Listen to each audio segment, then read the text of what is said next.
Good afternoon, everyone. My name is Heather Evans, and I'm the Managing Director of the Community Living Ontario Foundation, and I'd like to welcome you to today's webinar on healthy legs, treatment options for leg swelling.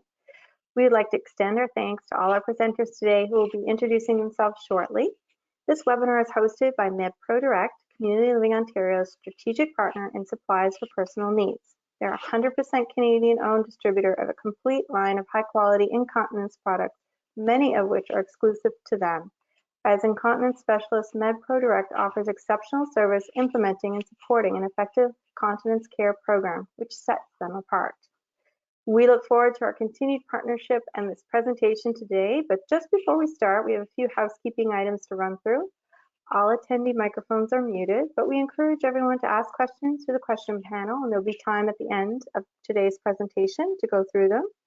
The webinar recording will be made available to everyone shortly after we finish. And without further ado, I'd like to hand things over to Jane. Well, thanks, Heather.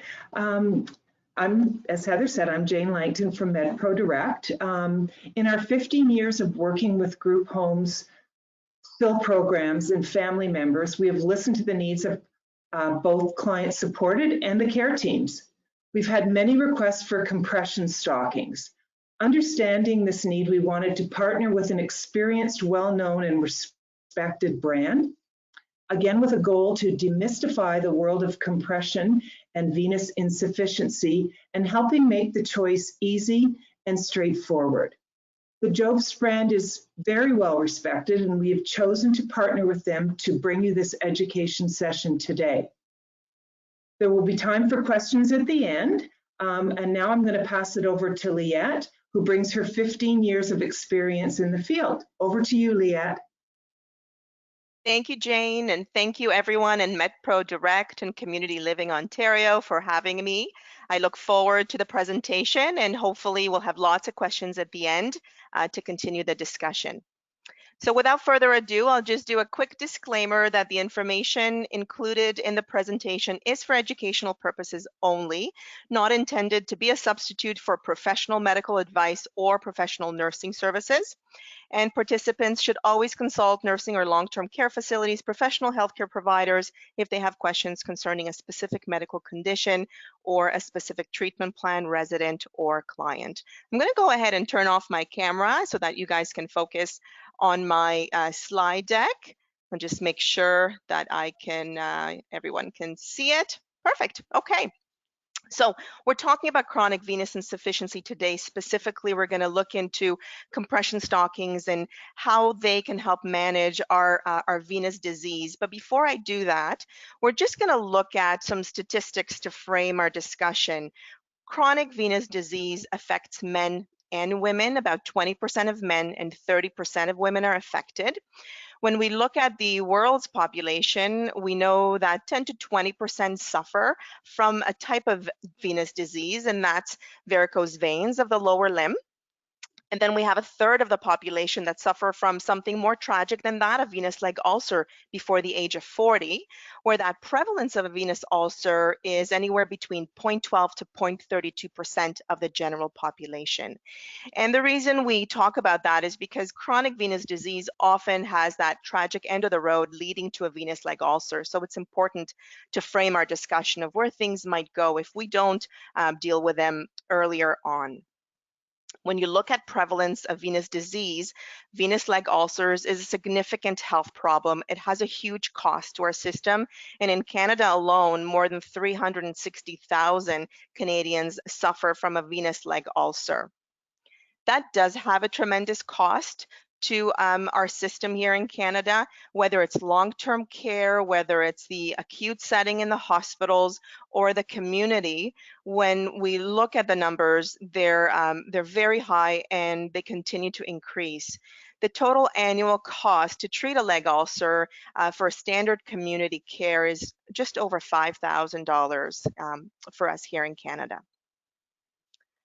So we're going to talk about venous anatomy and chronic venous disease so we can better understand what's going on.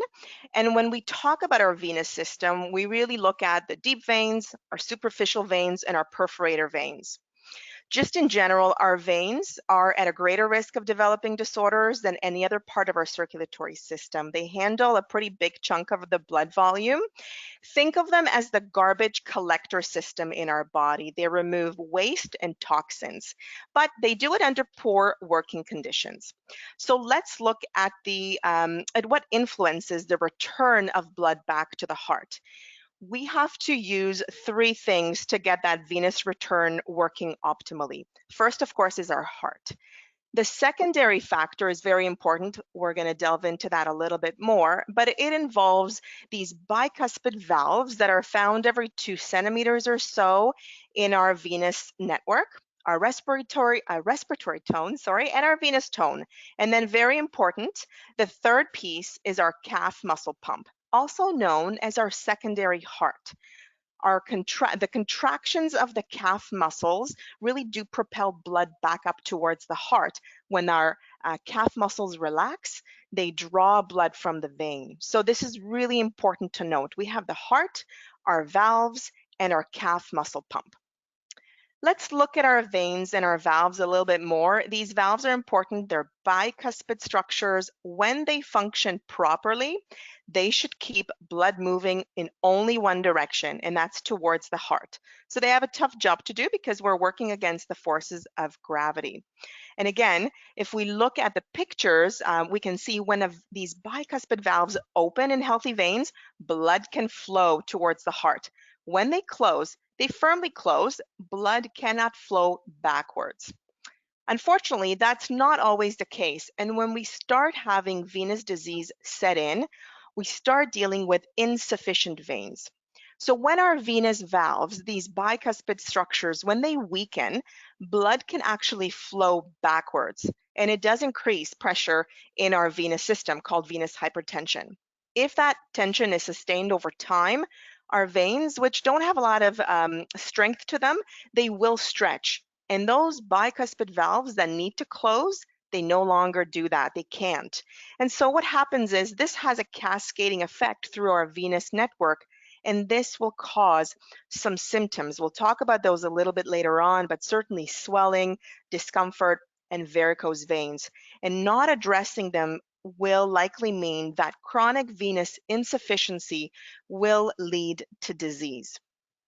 So again, when we look at chronic venous insufficiency or disease, we're talking about the venous reflux, that backflow of blood because those bicuspid valves, for one, no longer close. When we do have that damage going on in our vein and that reflux, what we're going to find is pooling, enlarged veins, a higher chance of blood clotting, and increased pressure in the vein. So all those things are going to happen. Looking at our veins a little bit more is if we take a look at one of our venous disorders, one of them is an enlarged vein. You can think of spider veins or varicose veins, enlarged veins in general.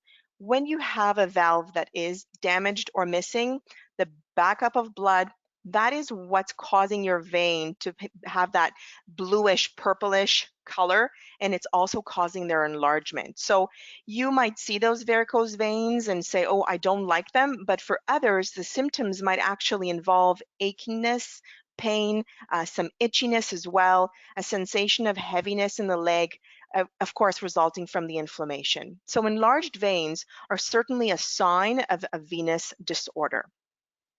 Venous stasis is another sign of a venous disorder, and basically pooling means swelling.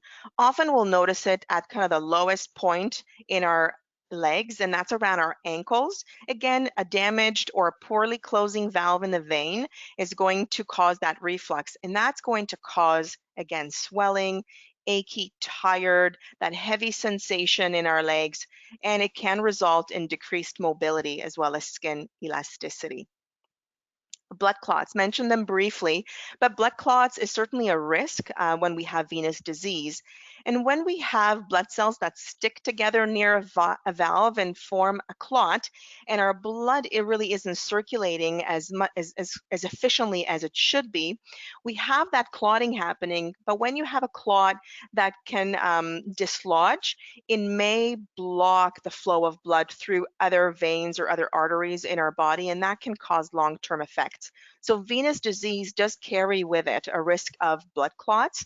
And when we have someone experiencing a blood clot, we're talking about our legs today, where often the experience is very sudden leg swelling, a leg that's hot. Almost think of it like an angry leg. It's hot to the touch. It could be reddened, very, very painful and tender.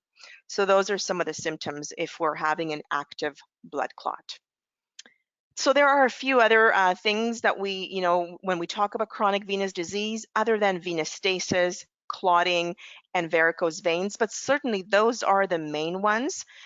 Leg ulcers, of course, we started our discussion talking about leg ulcers, and those are all problems that may result. And the symptoms are, of course, again, we talked about a few of them, that aching pain, tired legs, legs feeling heavy, having swelling, visual swelling, perhaps some changes in the color of your skin, numbness, or even itchy, irritated rashes on the legs. Those are all symptoms of venous disease. So when we look at venous disease or venous disorders, it's really important to think about why is this happening? What are the causes and what are some of the risk factors? So when we think about venous disease, we can start, really trying to understand why is it happening and why is it happening to me or my client or my loved ones? Well, we have to look at heredity, something that I talk about all the time with clients and our vendor partners. If your mom or dad or folks in your family have had a history of venous disease, there's a very good chance that you will likely experience venous disease as well. Another issue that we're seeing more and more these days is, a sedentary lifestyle or lack of exercise. It's so crucial for venous circulation to be active. We need that calf muscle pump to work in order for it to efficiently pump that venous blood. So mobility or lack thereof is really a big cause or a risk factor for venous disorders. Age as well. So as we age, many things in our body relax, and so do our veins. They tend to kind of stretch. And when our veins stretch, or they what we call vasodilate, where they dilate, those bicuspid valves no longer come together, and they can't do that pumping action as well as they should. Wearing tight-fitting clothing on a regular basis, wearing high-heeled shoes can also sometimes cause or be a risk factor. But obesity is a really big one. So obesity, we know, is a big problem in our, these days. And what we do know about obesity is that, carrying excess weight brings with it excess pressure on our venous system, increased blood volume. But we also know that when we carry excess weight, that excess weight, especially belly fat, does produce this hormone that sends signals to our brain to relax and dilate our veins. So that's something that happens and when we carry a lot of excess weight. Alcohol consumption also is known to be a cause and a risk factor for venous disease. Taking hot baths or excessive exposure to the sun. Pregnancies, certainly certain things in our lifetime that happen, like pregnancies or menopause, cause hormonal, fluctuations. But pregnancy, for sure, increased blood volume. The growing baby that taxes our venous system for sure. So that puts excess stress on our venous system. Past surgeries, taking any hormones, or really important, we'll delve into it a little bit more in the next few slides, in a sitting or standing occupation. If you are yourself or your loved one or your clients are in a position where they're either sitting or standing for prolonged periods of time, we can relate that to lack of exercise or immobility. We're not able to fire our secondary heart, which is our calf muscle pump. And so it's really important when we're in a sitting or standing occupation to manage our legs, in the sense that we're trying to move as much as we can, to use our legs and to really get those calf muscles to pump, or wear compression stockings to help with that. But think about sitting or standing occupations as certainly a hazard and a cause or a risk factor. And frequent travel as well, and it's usually prolonged travel. So for those of us who used to fly or used to take very long car rides, frequent travel, prolonged travel, more than 4 hours at a time, again, doesn't allow you to use your calf muscle as well. And our blood is sitting and pooling, and we're not able to pump it as well as we should. We're going to take a closer look at some of those high-risk groups. So if we look at pregnancy more specifically, it actually increases or introduces a 4-fold risk of developing blood clots, which increases to 20-fold immediately after childbirth, and even 100-fold in the first week after a baby is born. So we know that that carries with it a big risk for our circulatory system, and we do need to relieve symptoms of chronic venous disease before, during, and post-pregnancy. So if we have during pregnancy issues such as swelling and pain in our lower extremities, in our varices, anywhere, it is important to manage that by wearing gradient compression stockings. They're very beneficial relieving the symptoms of chronic venous disease. In our sitting and standing occupations, we take a closer look at 294 nurses. So there was a study conducted, and it showed that 50.4% had chronic venous disease related to their occupation. So you can extend that not just to nurses, but really any sitting or standing occupation. And what the study found was that wearing calf length compression stockings with a pressure range between 11 and 21, that was able to reduce or prevent evening edema, which is swelling, which is a symptom of chronic venous disease.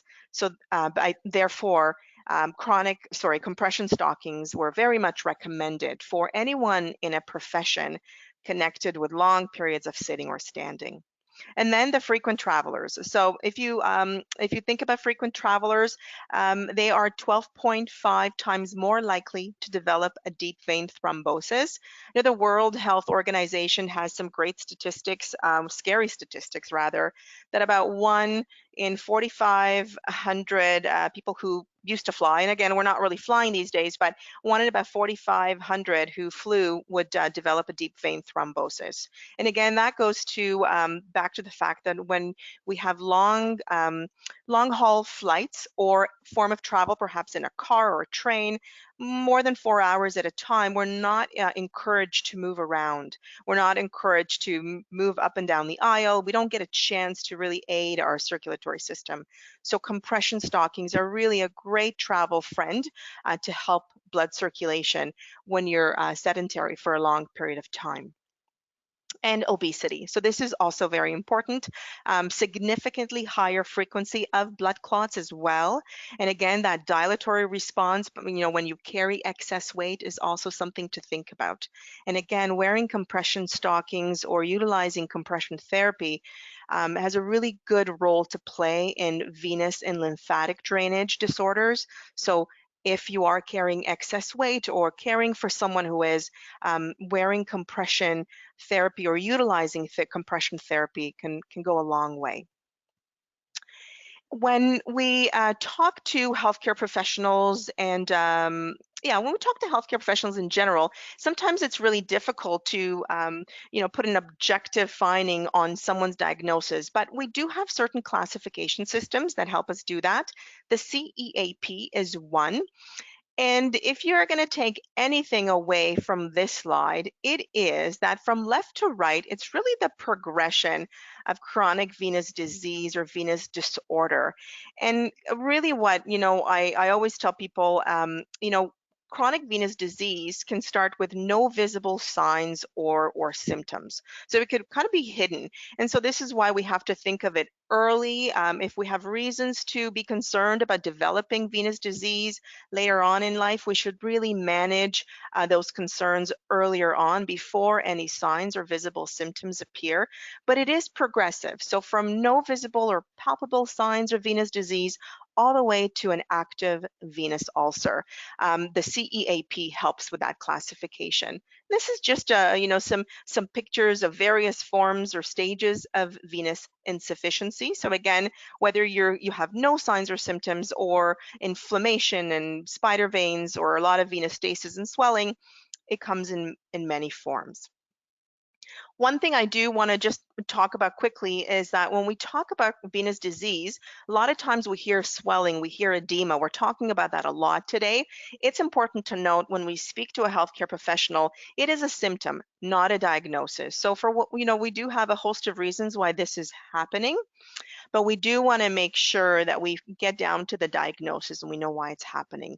But the edema swelling as a symptom is going to look like venous pooling, which is that accumulation of fluid under the skin, and it might actually cause further stressors on the skin, like pitting edema, where you put your thumb through a certain part of the foot or the leg and your thumbprint kind of stays there for a little while. So it really is one where you can have various levels of severity of edema. But we know that when it lasts more than 3 months, it is chronic. And so it is important to find out what the underlying cause of that edema is.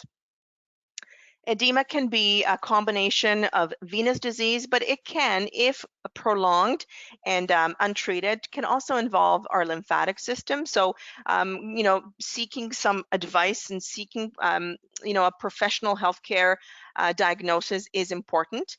We do have a great study of findings by a Dr. Keast that demonstrates that chronic edema that lasts more than 3 months most likely involves both the venous and our lymphatic system, which is a parallel system to our veins.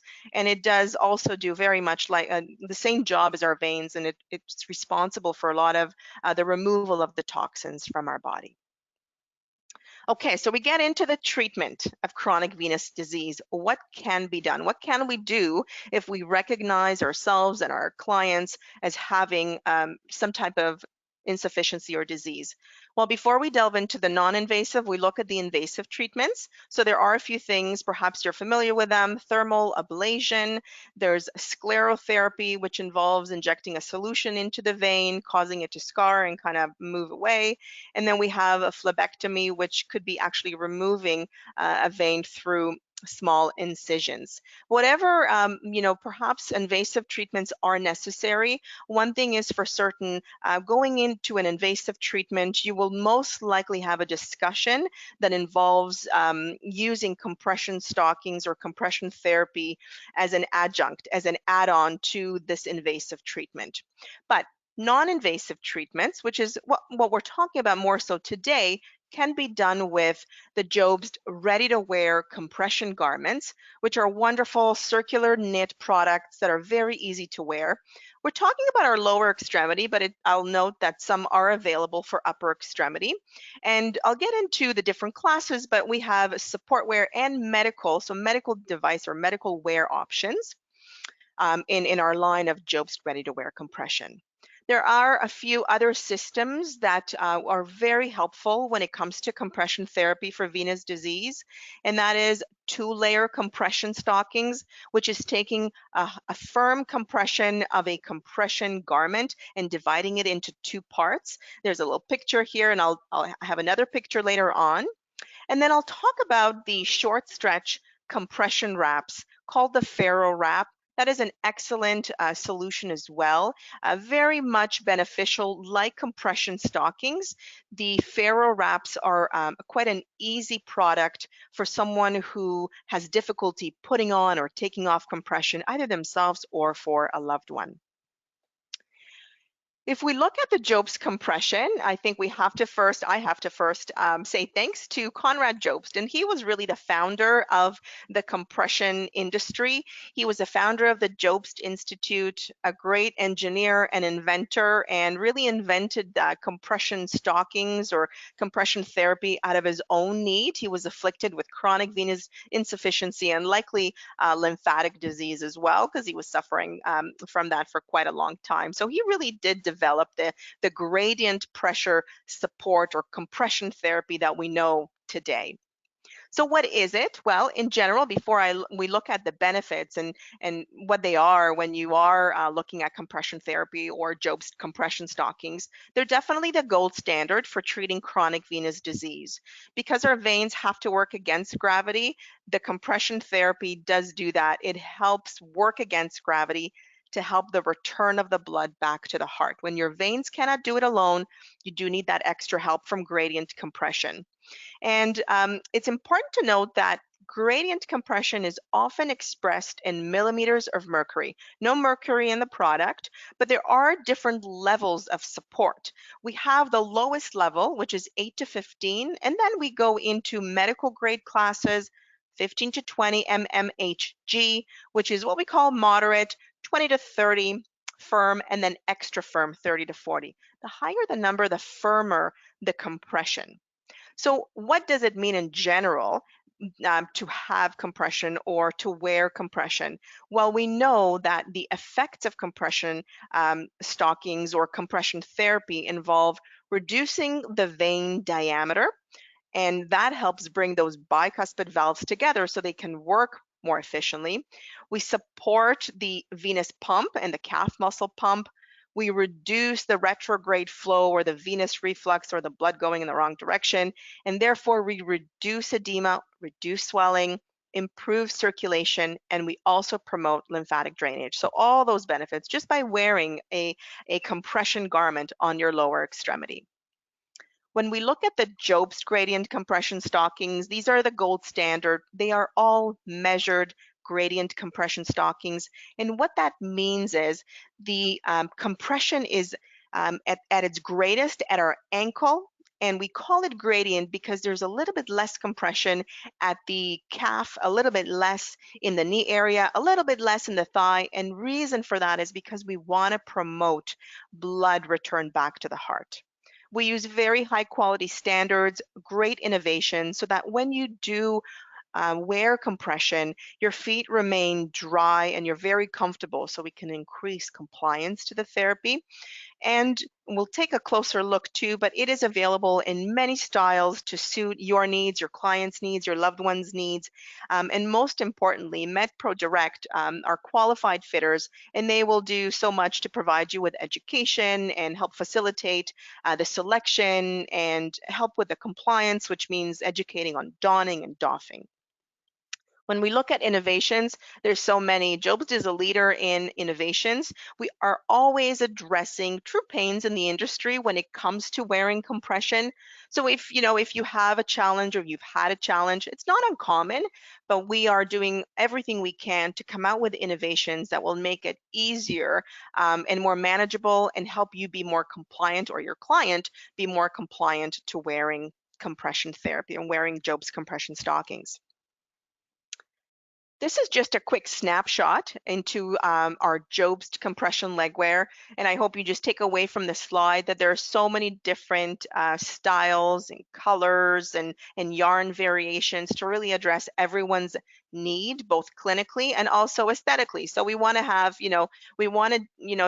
look at, of course, managing your symptoms, but we want to do it in such a way that you feel comfortable wearing a certain product. So fashion and function, and JOBST really is able to meet those two needs. So we have opaque, sport, active wear, various styles for men, as well as different patterns and funky colors to choose from, all in support as well as medical compression levels. I mentioned the Farrow Wrap a little earlier on, and I just wanted to spend, just a couple of minutes just talking about it, because what a wonderful product this is. The benefits are the same as wearing a traditional gradient compression stocking, but the product is designed in such a way that you have a series of interconnected bands that utilize a Velcro mechanism. So they use a Velcro hook and loop mechanism. And this allows for a really easy management of venous disease because we take away some of the challenges when it comes to wearing compression. Again, if you look at the picture, you can see that what we do is we open these bands and we close them with a Velcro, and the product becomes very adjustable. So for anyone who has fluctuating edema levels throughout the day, they can sometimes manage it themselves and kind of readjust the garment as needed. And for the caregiver, this is so much easier sometimes to put on a client or on a loved one than it is to have to do it with a traditional compression stocking. So again, Farrow Wrap, an excellent product, very much the same benefit as a traditional gradient compression stocking, only with just a more unique design called an adjustable wrap. Okay, I mentioned the two-layer compression system a little earlier on. For those of us who do need to manage our venous disease with firm compression, and I'll say 30 to 40, which is pretty extra firm, then it might be useful to know that you can break the compression down into two parts. And this is really a two-piece system where you have an inner liner that has half of the compression and the secondary garment that you put on top over the nice silky smooth white liner has the balance of the compression.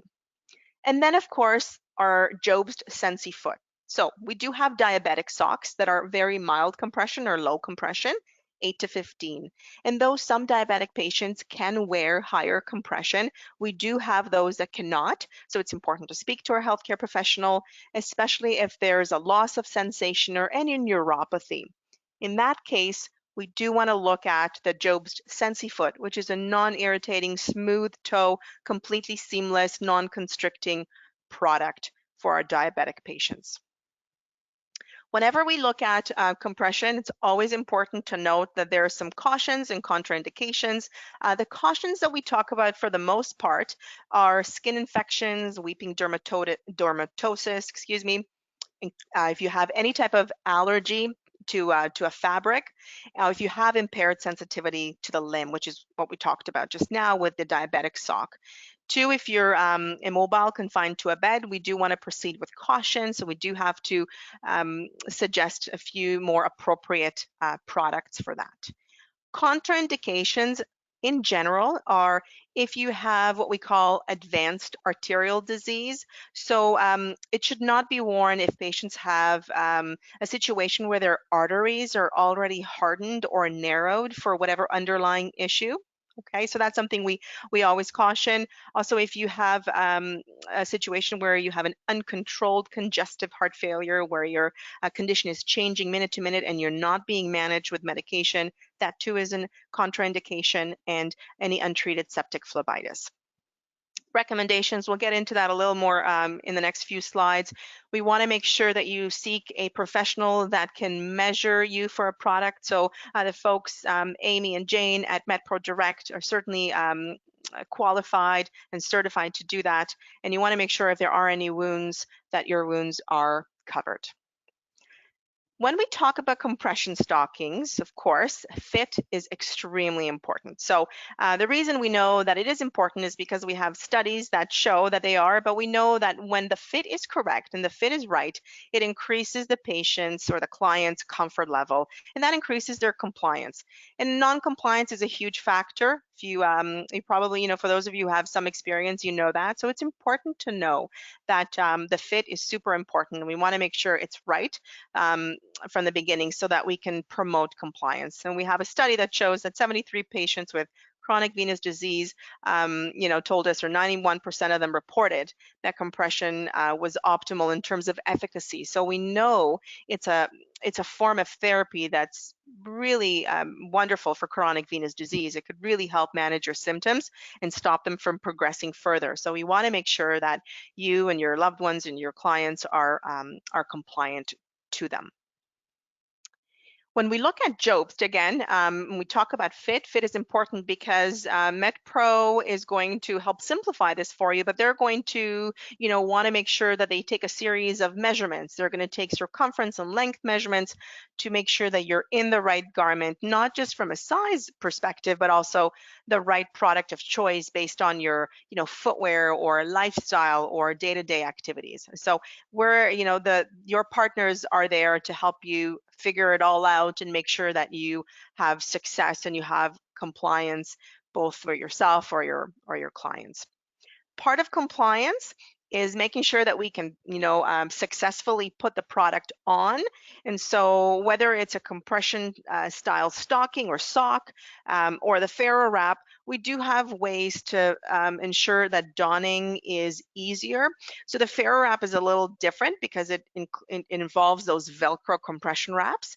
But if you are putting on compression stockings, we have various gloves or donning aids that could be really easy to use, and they can help you put on your compression with more ease.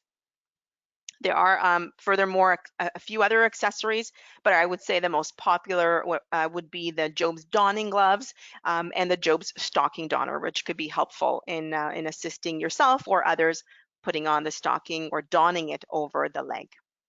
There are so many other application aids that MetPro could talk to you guys about, but there are so many kind of easy slide options for stockings. Again, so many things, and we're always thinking about you and the client because we want to make sure you're compliant to it. So we're always coming out with solutions to help you have an easier job at putting on compression and taking it off. When it comes to maintenance of JOBST compression, it's important to note that they have to be replaced. And I often, talk to people and I say, well, if you ask someone, how easy is it to put their compression stockings on today versus when they just got them, and they say, oh, it's a breeze. Well, that's when you have to replace them, right? So compression stockings, other than the maintenance, which I'll go into in a moment, I will say have to be replaced. Every 6 months is our recommendations for compression stockings. Our Farrow Wrap, the recommendation is 12 months. But again, if you're having, if you or a client is wearing compression stocking on a regular basis, I would say start with 2, one for wearing and the other one for washing, so that you can at least stretch out the life of those 2 pairs for about a year. Okay. When it comes to maintaining your JOBST compression stockings and really to help maintain them optimally, you could either hand wash them or machine wash them in a delicate cycle. So that doesn't matter, but you do have to keep them away from fabric softeners and dryers. So that will definitely help. And actually washing them regularly really helps too. So if you think about it, think about it like an undergarment. When we wash our undergarments, we notice that the yarns kind of recoil. And this is what happens with compression stockings as well. So we want to make sure that we're always washing them, regularly washing them. Laying them flat to dry, no iron, and no use of bleach or dry cleaning either. These are our last few slides, so I'm just going to leave you with a little bit of information about insurance and reimbursement. For many of us, or for those of us who have standard health benefits from our employer, compression stockings or Velcro compression, like a Farrow Wrap, is often part of the standard health benefits. Coverage definitely varies across policies, and that goes back to what the employer chooses. But the reimbursement, your average baseline reimbursement can be about $300 to $400. There are many it could vary so much. You can have so much more and maybe a little bit less, but generally it's in that range. It's important to note, though, that the higher classes, the more firm compression is reimbursed by extended health benefits, where the lower classes are considered over-the-counter and often are not considered. Again, there are exceptions to that, but for the most part, what we find is your insurance coverage is for either a 20 to 30, a moderate, or a firm or an extra firm garment. That's what it's going to be, along with a doctor's note, of course. So we'll need a prescription from our doctor. ODSP does cover compression as well. So what we know is you need an estimate along with your doctor's note or a letter of necessity, and that will need to go to the caseworker for approval and processing. And I know that Amy and Jane, and they work a lot with ODSP, so they'll be able to assist you with that as well if you have any questions on insurance or reimbursement. Okay. So I think this was my last slide. So I'm going to open it up and see if we have any questions. And I know we have Jane or Amy moderating, taking a look at these. So let's see. Thanks, Leah. That was really, really informative. And we do have a few questions, so Great. I'm going to fire them off to you. The first question is chronic venous disorder the same as PAD? Peripheral arterial disease? No, PAD is a disease that affects our arteries. So remember that slide when I spoke about contraindications or cautions. PAD is peripheral arterial disease, and that affects our arteries. So that should be, a discussion with your primary healthcare professional or your medical doctor to see if you are able to wear compression therapy. Often they'll send you for an ankle brachial index test, an ABI, to see what the flow through your veins and arteries looks like. But if you have hardening in your arteries, you have to proceed with caution. So not the same thing. Okay, well, I learned something new there. Okay, we have another question. This attendant is asking, I'd like to know about swelling on one leg more than the other. In my case, the left leg swells up more than the right. So again, not knowing too much, but that gives me some information. Often when we notice that there's more swelling or swelling on one side of our body, so lower extremity or upper extremity, we sometimes think about lymphedema.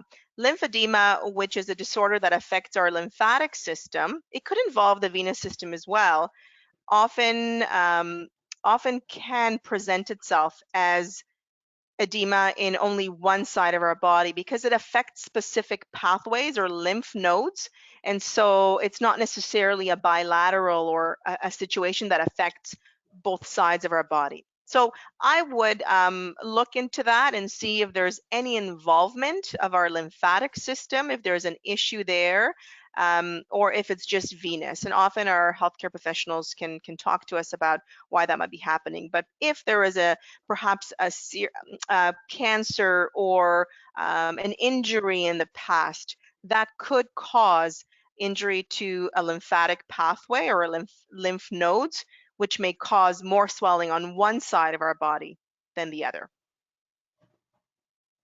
Okay, I didn't know that either, so I'm learning a lot. We've got one last question, and that question is, what is the difference between the compression classes? Okay, so I talked about different compression classes earlier on, and in the industry, we often see numbers representative millimeters of mercury. So we determine the firmness of a compression garment by these numbers. The lower the number, for example, 8 to 15 versus a 30 to 40, the lower that number, what it should tell you is that there is less compression in the garment. And what essentially that means is milder symptoms can be managed with lower compression, where moderate or more severe prolonged symptoms should be managed with more moderate or firm compression. So the range is 8 to 15 to 30 to 40. I would say in the public domain, we probably see the 15 to 20 more so, as well as the 20 to 30. 15 to 20, I would say, is considered over the counter. It doesn't require a doctor's note or a discussion with your doctor to eliminate the contraindications, where the higher compression, the 20 to 30 and the 30 to 40, are considered medical devices. And so we do want to make sure we talk to our medical doctors or specialists about moderate and firm compression to make sure that we can wear them. So I Okay, hope good that answer. question. Well, I think what I've learned from this today is that we've got an awesome gal in Liette in support for compression stockings. And please feel free to reach out to all three of us if you are requiring some more information or need some help getting coverage. We'd be really happy to help with that. Thank you. Thank you, everyone. Again, thank you, Jane and Amy and everyone at Community Living Ontario. Yeah, Take thank care. you.